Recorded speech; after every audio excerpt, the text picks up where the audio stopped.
Bonjour chers frères et sœurs en Christ, que la grâce, la paix et la miséricorde de notre Seigneur Jésus-Christ vous soient abondamment multipliés. Shalom et bienvenue dans cette nouvelle vidéo de 7 minutes de pain quotidien du 17 avril 2026. Nous poursuivons notre lecture dans le livre de Actes des Apôtres, chapitre 13, et nous allons lire aujourd'hui le verset 15. Nous avons vu dans la vidéo précédente que l'Esprit de Dieu a conduit les apôtres Paul et Barnabas dans la ville, bien dans la région de Perge, où ils sont arrivés à Antioche de Pisidie. Une fois arrivés dans cette ville, ils sont entrés dans la synagogue le jour du sabbat et se sont assis. Le Saint-Esprit est donc en train de les conduire dans l'annonce de l'évangile. Ils étaient déjà arrivés à Paphos où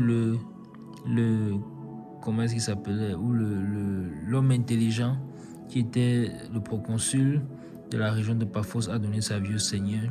Après que Bar Jésus, qui voulait s'opposer à la parole de Dieu et à l'évangile du Seigneur, ait reçu sa sentence à ce qui devait être aveugle pour un temps et ne plus voir la lumière du soleil. Voici nous les apôtres dans une nouvelle contrée. L'apôtre Jean est déjà retourné à Jérusalem. Qu'est-ce que le verset 15 nous dit? Donc, quand ils sont entrés dans la synagogue, ils se sont assis. On s'est posé la question dans la vidéo précédente. Pourquoi sont-ils assis? Que vont-ils faire? Que va-t-il se passer? Ils ont dans la suite le verset 15. Après la lecture de la loi et des prophètes,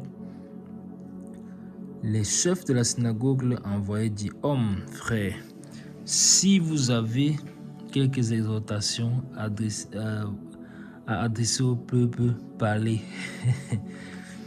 Amen, amen, amen. J'ai lu le verset.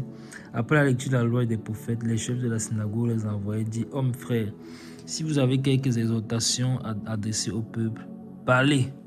Amen. Vous voyez que j'ai ri tout à l'heure, c'était un verset merveilleux. Voici un verset merveilleux qui, quand on peut le lire ici simplement et rapidement, on peut passer et juste se dire: bon, voilà, on leur a juste dit de parler, il n'y a rien d'intéressant à tirer dans ce passage, dans ce verset, et on continue. Mais non, il y a toujours quelque chose à tirer dans chaque verset de la parole de Dieu. Les apôtres se sont assis là pendant le jour du sabbat. Les Juifs se réunissaient là le jour du sabbat. Ils se sont réunis dans cette synagogue et ils ont fait comme ils le faisaient d'habitude, c'est-à-dire ils ont lu la loi et les prophètes. Or, la loi et les prophètes pointaient sur le Seigneur Jésus-Christ. Vous voyez donc comment est-ce qu'ils sont encore renfermés, ils ne comprennent pas encore, ils ne voient pas encore. Ils sont encore dans la désobéissance, renfermés dans la désobéissance. Alors, ils lisent la loi et les prophètes. Jésus-Christ est déjà venu et a dit à plusieurs reprises, et à maintes reprises, que la loi et les prophètes, c'est lui qui les envoyait et ils pointaient tous sur lui. Mais eux, qu'est-ce qu'ils font? Ils sont encore en train de lire la loi et les prophètes. Ça signifie qu'ils sont encore en train d'attendre le Messie. Or, le Messie est déjà venu. Voilà pourquoi la lettre tue, mais c'est l'esprit qui vivifie. Il nous faut donc connaître l'esprit de Dieu, avoir cette intimité avec lui, on revient encore là-dessus, et savoir lorsqu'il parle. Le Seigneur est venu, la vie éternelle dans lui, le Saint-Esprit est venu, il est déjà en train d'opérer sur la terre, mais les hommes sont encore dans la loi et les prophètes. Alors, faisons attention à cela. Mais, on remarque quand même une bonne attitude de ces chefs de la synagogue. Ils les ont vus et ils ont remarqué que c'était de nouvelles personnes, de nouveaux juifs qui sont arrivés dans la ville.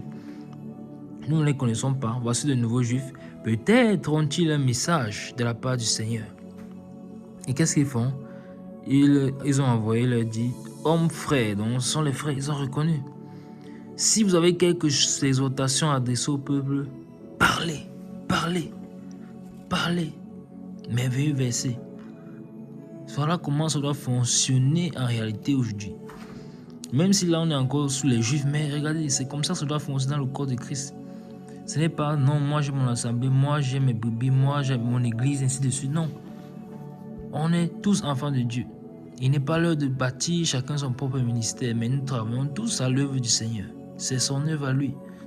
Alors, si nous arrivons peu importe la localité, l'Esprit de Dieu vient nous utiliser, il nous utilise. Et comme ça, c'est la bonne attitude qu'ils ont eue. Si vous avez quelques paroles, quelques exhortations de ce peuple, parlez, on vous donne la parole, tout simplement.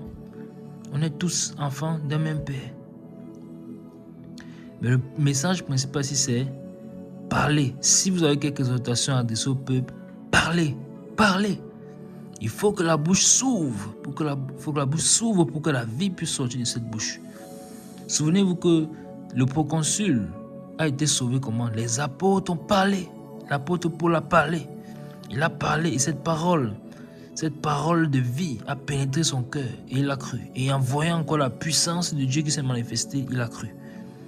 Il faut parler parce que le Seigneur nous a déjà envoyés.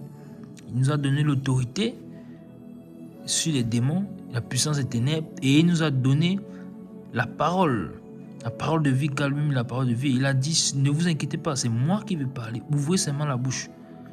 Alors cette parole d'exhortation que ces hommes sont en train de demander aux apôtres, comme ils sont en train de leur donner la possibilité de parler, alors c'est le Saint-Esprit qui va parler au travers de, puisque c'est le Saint-Esprit qui les a envoyés dans cette contrée, qui depuis le début du chapitre 13 a demandé qu'on les mette à part pour pouvoir les utiliser.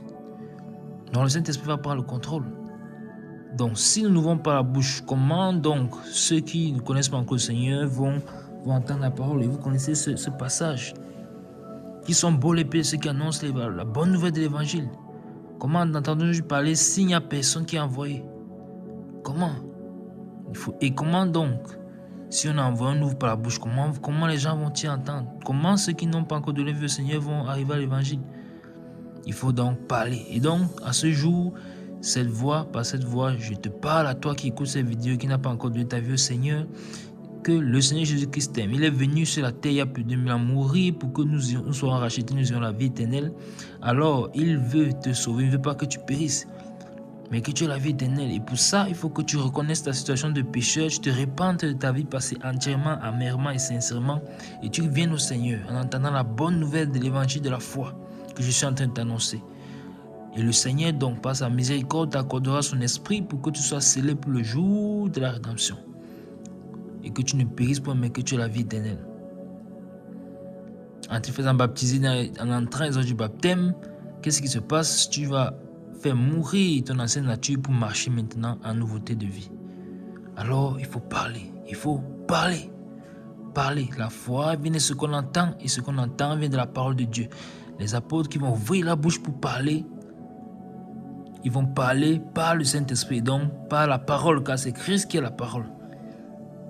La parole a été faite chair, c'est lui, c'est cette parole qui habite en nous et qui, quand on ouvre la bouche pour annoncer l'évangile, elle sort pour apporter la vie auprès de ceux qui l'écoutent. Merveilleux verset. Les apôtres vont-ils parler?